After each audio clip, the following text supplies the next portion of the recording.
নমস্কার, আমি রমাকুমারী পণ্ডিত, Durgapur government ITI এর দ্বিতীয় বর্ষের ইলেকট্রিশিয়ানের ছাত্রী।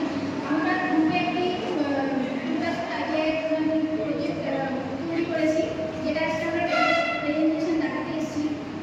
তো আমরা দেখতে পাচ্ছি আইলাভ ডিপিজি, যেটা আমরা ইলুমিনেটেড স্টাইলে করেছি, এবং এর ইন্ট্রোডাকশনটা আমি আমার গ্রুপের পার্টনারকে দেবো বলতে। নমস্কার, আমি রবীন্দ্র সেন। আমি দুর্গাপুর গভর্নমেন্ট আইটিআই কলেজের ইলেকট্রিশিয়ান ট্রেডের দ্বিতীয় বর্ষের ছাত্র। আমরা দুর্গাপুর গভর্নমেন্ট আইটিআই কলেজের আন্ডারে যে প্রজেক্টটা রেডি করেছি সেটা হচ্ছে আর্কিটেকচার অ্যান্ড মনুমেন্ট সাইন। এই ধরনের সাইটগুলি আমরা বিশেষত একটা বিখ্যাত স্থাপত্য বা শিল্পের ক্ষেত্রে দেখতে পাই, যেখানে সেই জিনিসগুলোকে সবসময় হাইলাইট করা হয়। যেমন স্কুল, কলেজ, হসপিটাল, সেগুলোকে হাইলাইট করার জন্য এই ধরনের আলোকসজ্জা সেখানে স্থাপিত করা হয়ে থাকে।